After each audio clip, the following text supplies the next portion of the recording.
Jangan mau diadu domba, jangan mau diprovokasi oleh keturunan imigran Yaman ini.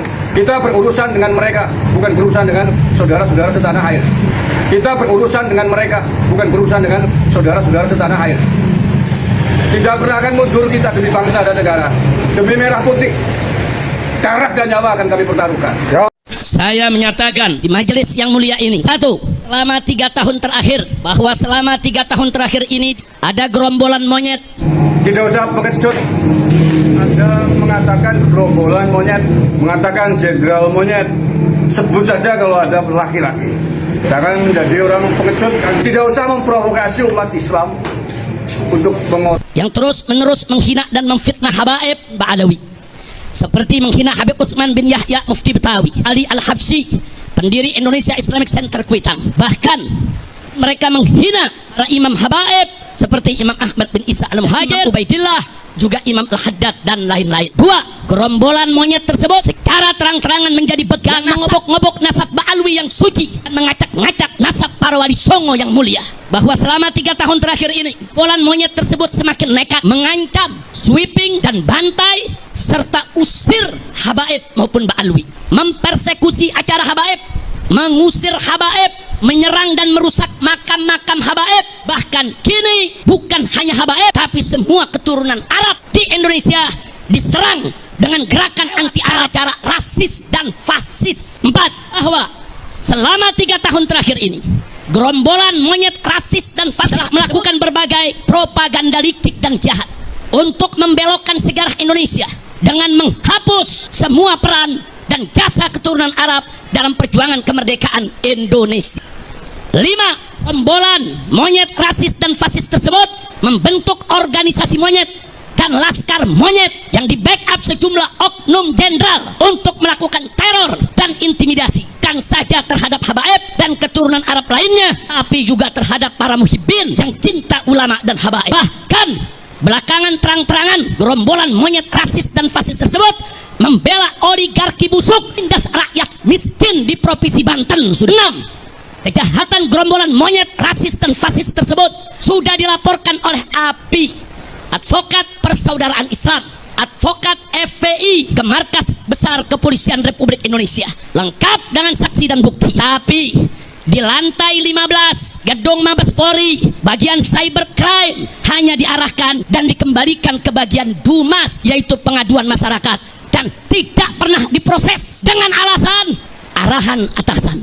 Itu pengakuan daripada petugas di sana. Kami tidak berani periksa proses, begini arahan atasan kami. 7, rombolan monyet rasis dan fasis tersebut tidak tersentuh hukum dan terkesan bukan hanya dibiarkan, tapi dilindungi dan dipelihara serta dibina dan diarah oleh oknum-oknum pejabat bejat yang berkolaborasi dengan bajingan penjahat. Maka mereka semakin merajalela, semakin brutal menebar fitnah dan teror, telah menciptakan Tuhan dan keonaran nasional, sehingga pada akhirnya dedengkot gerombolan monyet laknat ini berani menyerang, menghina, memfitnah ulama besar kebanggaan umat Islam Indonesia Timur, Rus bin Salim Al-Kufri radhiyallahu taala anhu, dengan sebutan monyet dan pengkhianat. Kurang ajar, biadab mereka, saudara. Yang ke-8, bahwa gerakan jahat gerombolan monyet laknat ini telah kelewat batas dan telah sekarang nyata menimbulkan kegaduhan dan keonaran yang meluas secara nasional, sekaligus mengadu domba dan memecah belah anak dan dalih palsu bela Pancasila dan NKRI. Dan ini saya menyerukan,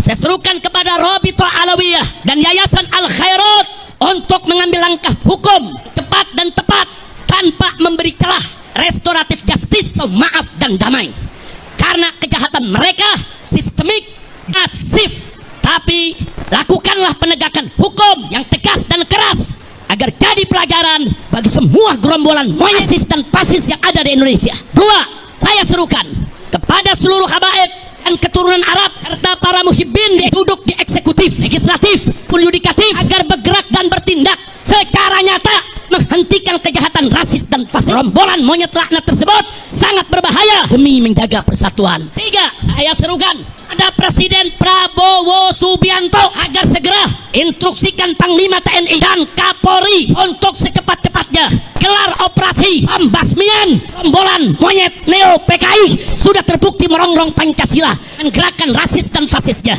serta membahayakan persatuan dan kesatuan NKRI dengan segala propaganda adu domba belah bangsanya. Segera bubarkan organisasi monyet dan tangkap para pemimpin monyet beserta laskar monyetnya. Terpecat semua oknum backing gerombolan monyet tersebut.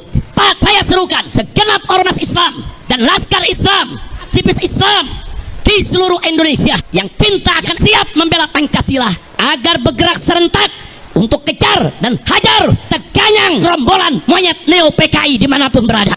5. Kepada seluruh umat Islam di Indonesia agar bersatu merapatkan barisan menjaga NKRI dan Pancasila di rongrongan gerombolan monyet laknat neo PKI yang selalu mengaku paling NKRI dan paling Pancasilais, padahal justru mereka musuh NKRI dan bahkan musuh Pancasila serta perusak NKRI dan perusak Pancasila. Akbar. Saya mau tanya, setuju tidak dengan maklumat tadi? Siap sebarluaskan? Siap laksanakan? Takbir. Saya sampaikan kepada monyet-monyet itu, ayo, kapan kalian mau culik saya, bunuh saya, serang saya? Tinggal sebut aja. Kapan kita mau perang? Sebutkan harinya, sebutkan tempatnya, sebutkan tanggalnya. Bawa kau punya pasukan monyet semua. Kami akan lawan kalian sampai tetes darah terakhir. Kami akan bersihkan NKRI ini dari monyet-monyet laknat yang merusak NKRI kita. Setuju tidak? Takbir. Semuanya angkat tangan. Takbir. Takbir.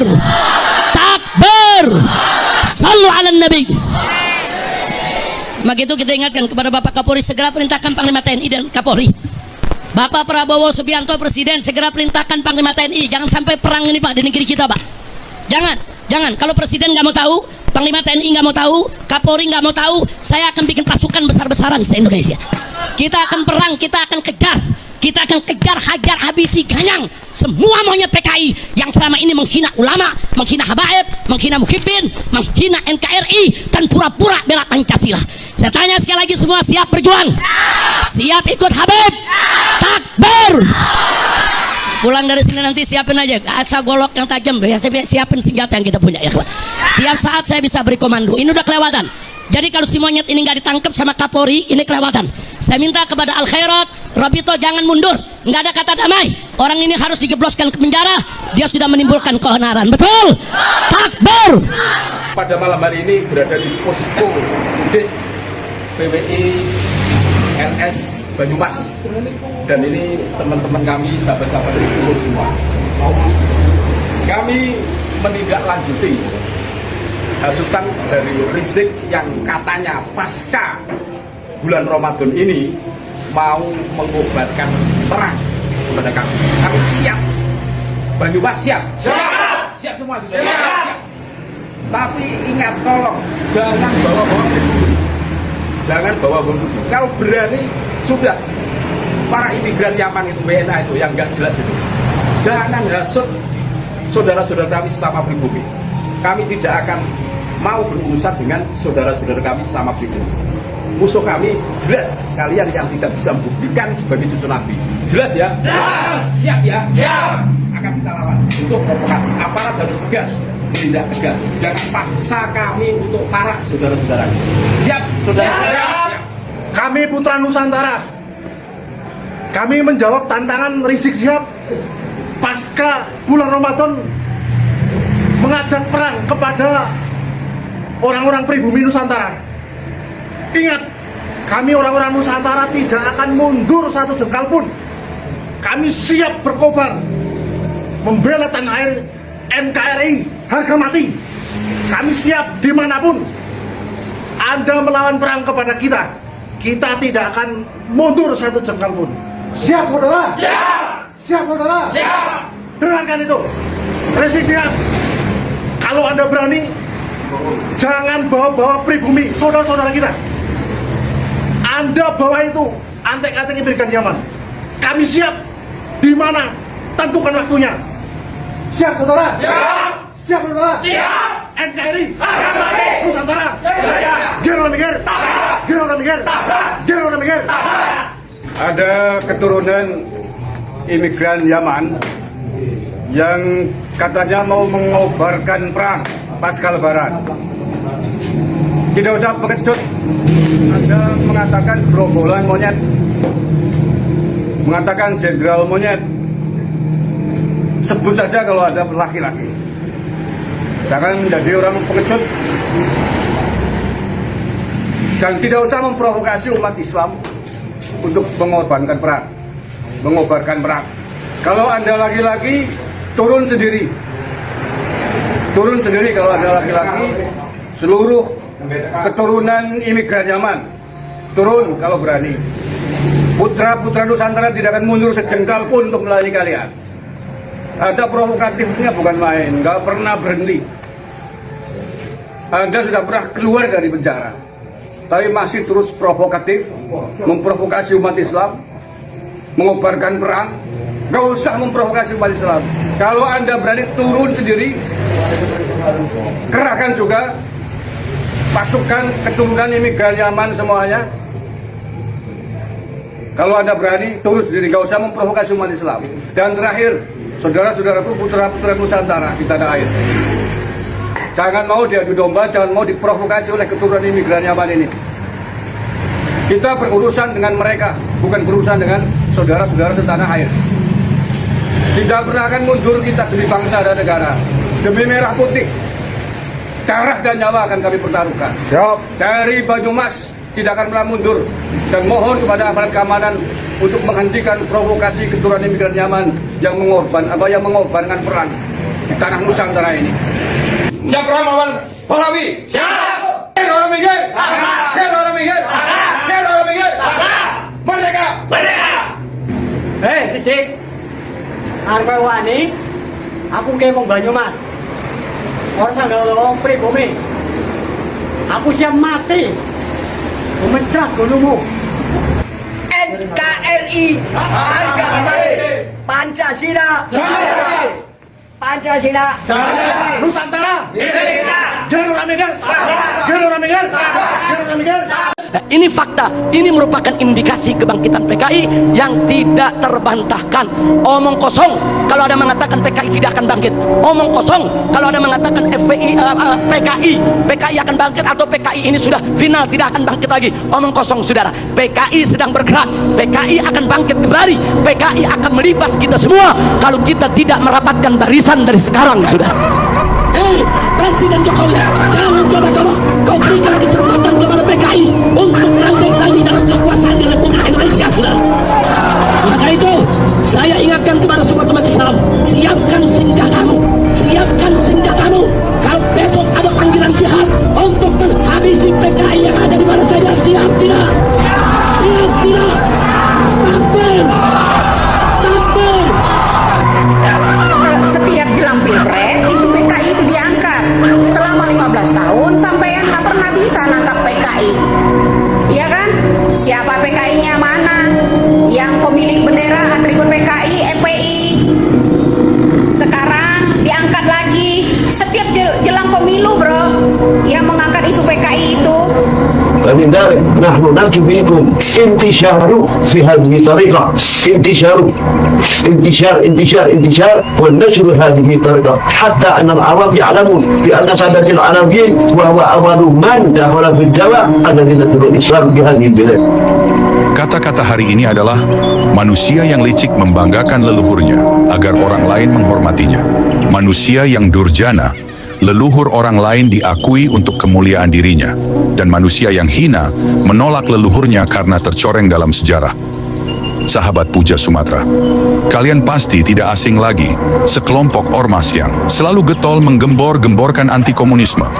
Berteriak-teriak memperingatkan bahaya laten komunis dengan semangat berapi-api sampai mata melotot.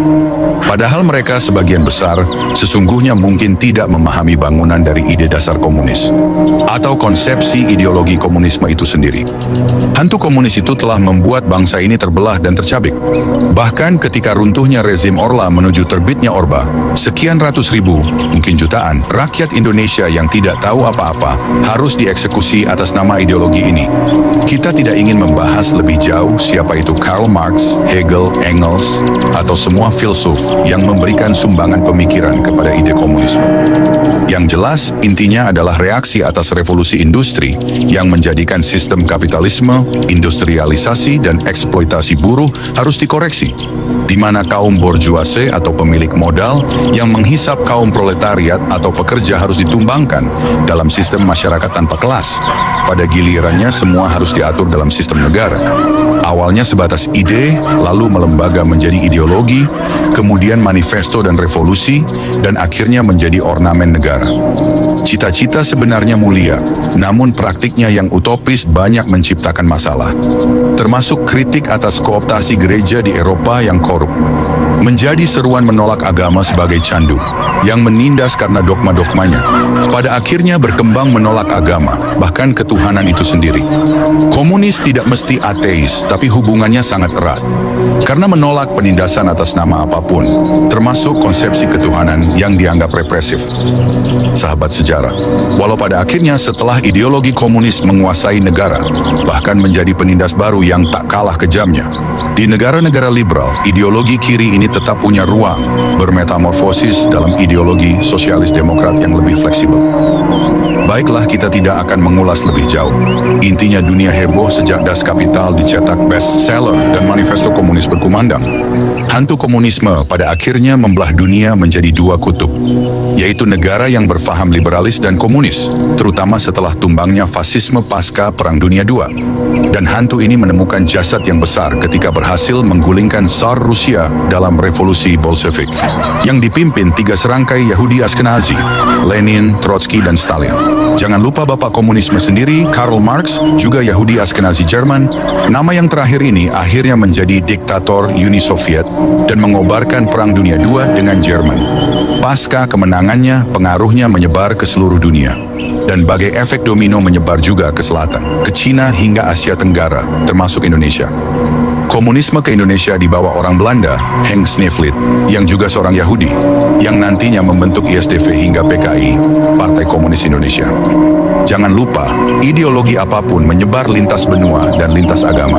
Namun pada akhirnya, kembali ke persoalan siapa yang kalah dan menang di tiap negara.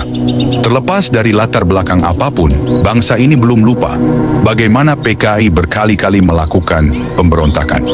Dan yang sering menjadi korban adalah keluarga besar NU, baik dari kalangan pesantren maupun rakyat jelata. Di zaman itu keduanya berbagi pangsa pasar yang sama, kaum pinggiran dan pedesaan. Metodologi gerakan yang berbeda, yang satunya progresif revolusioner atau politbiro tersentral, yang satunya memegang teguh tradisi berguru kepada ulama atau sanad. Pandangan teologis yang bertolak belakang. Yang satu menganggap agama adalah candu, yang lainnya agama dengan segala tradisinya adalah nilai-nilai yang harus dimuliakan dan dilestarikan. Untuk kasus ini, walaupun banyak tokoh komunis berangkat dari Sarekat Dagang Islam, Serkat Islam, atau keluarga pesantren, tapi pandangannya akan agama yang jumud tetaplah dianggap sebagai candu. Singkat waktu, PKI akhirnya menjadi partai terlarang setelah pemberontakan tahun 1965. Ketika perseteruan Dewan Jenderal dan Dewan Revolusi mencapai anti klimaksnya, kedua kekuatan yang bersaing di sekitar Bung Karno, sang pemimpin besar revolusi dan presiden seumur hidup, TAP MPRS garing 3 garing 1963. Sekali lagi, kami tidak akan mengulas terlalu jauh apa yang terjadi, siapa yang bermain dan diuntungkan, atau siapa yang benar dan salah. Biarlah sejarah kelam itu menjadi pelajaran yang berharga bagi bangsa ini untuk selamanya. Yang jelas, ada tragedi kemanusiaan tragis. Dibantainya jutaan manusia.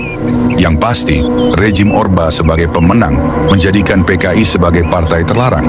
Semua yang berbau komunis akan disikat tanpa mekanisme hukum yang memadai.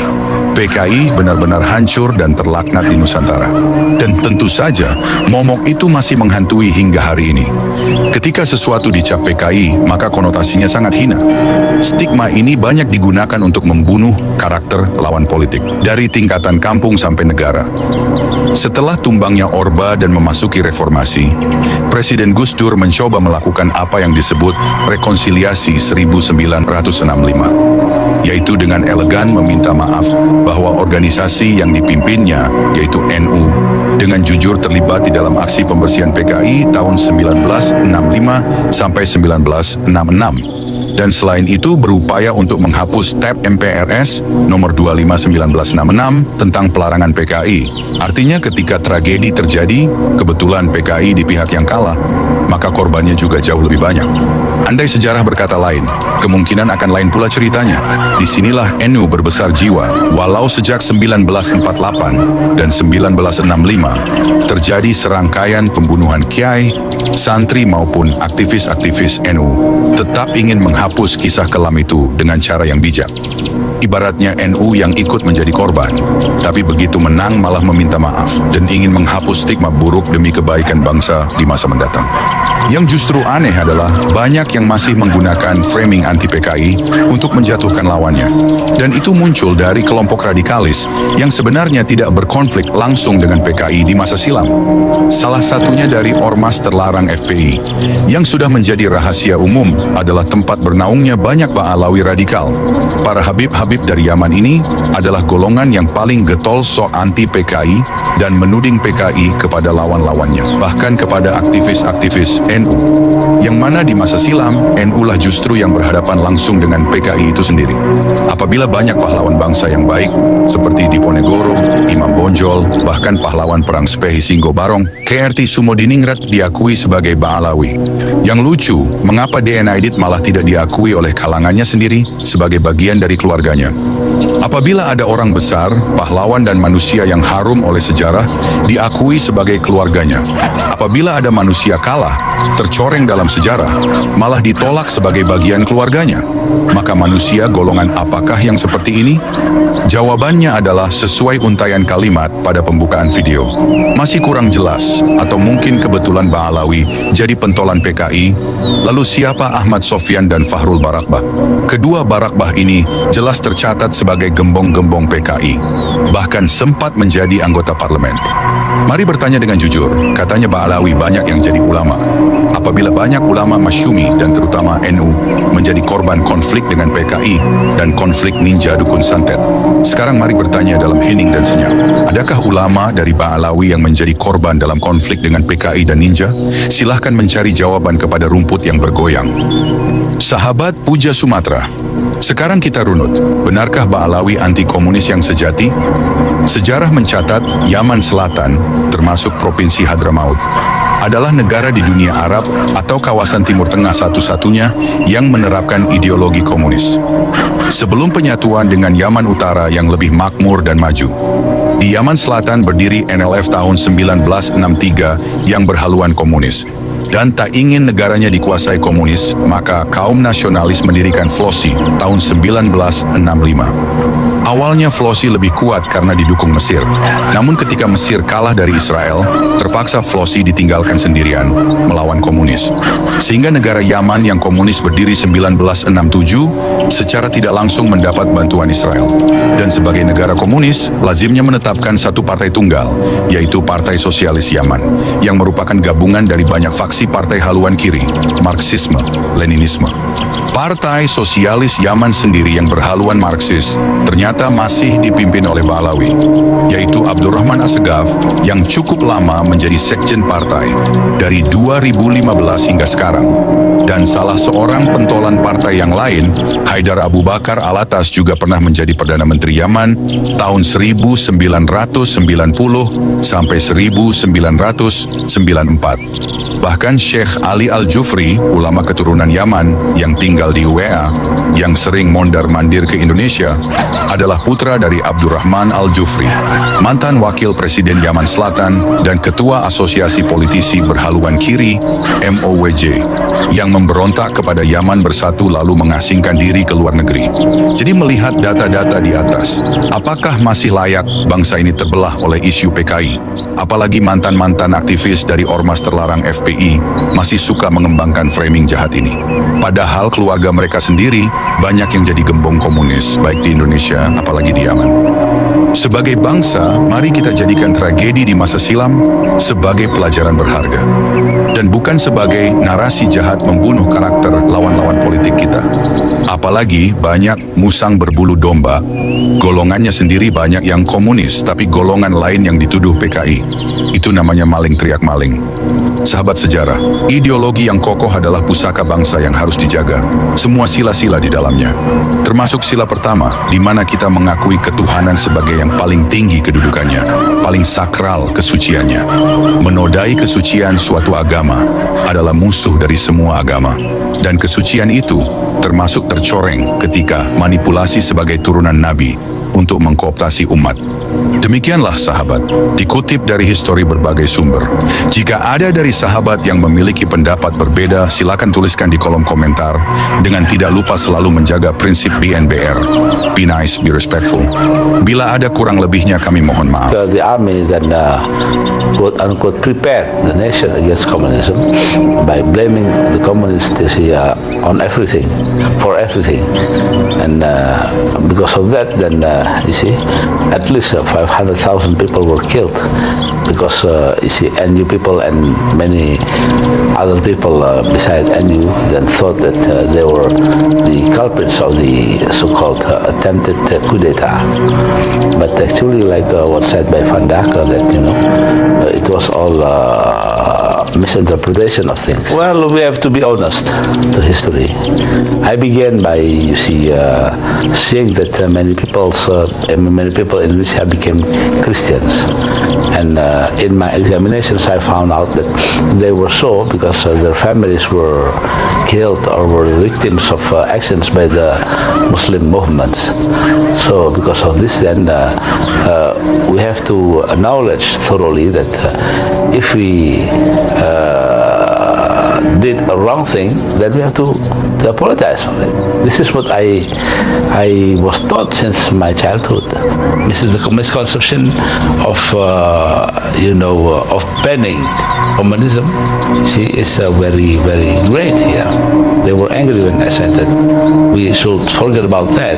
We should change that into, for example, differentiating between ideology and institutions. So if they ban the PKI, it's all they can do, and it's up to them. Yeah, but banning ideology or banning thoughts is another thing. It's impossible. Nah, maka itu di mana saja tablik akbar saya keliling seluruh Indonesia, saudara. Semua tuan-tuan guru di Lombok marah, saudara. Tuan-tuan guru masyayikh di Madura marah, ulama-ulama saudara di Jawa Timur, Jawa Tengah semua marah, saudara. Kenapa? Karena kelompok FPI memang ada kaitan dengan kebangkitan PKI. Dengar Bu, saya memang PKI, saya masih PKI. Mereka mencabut Aidit bukan Pak Alwi juga berani kok. Meskipun keluarga Aidit mengatakan tetap ada hubungannya dengan Pak Alwi, tapi Robinson kan nggak mengakui. Mereka hanya membedakan akhirannya T dan akhiran D gitu kan. Apabila dirunut dengan jujur, ketua PKI yang terakhir pucuk pimpinannya adalah dari marga Pak Alawi, yakni DN Aidit. DN Aidit malah tidak diakui oleh kalangannya sendiri sebagai bagian dari keluarganya. Silakan yang masih berpikiran waras menilai.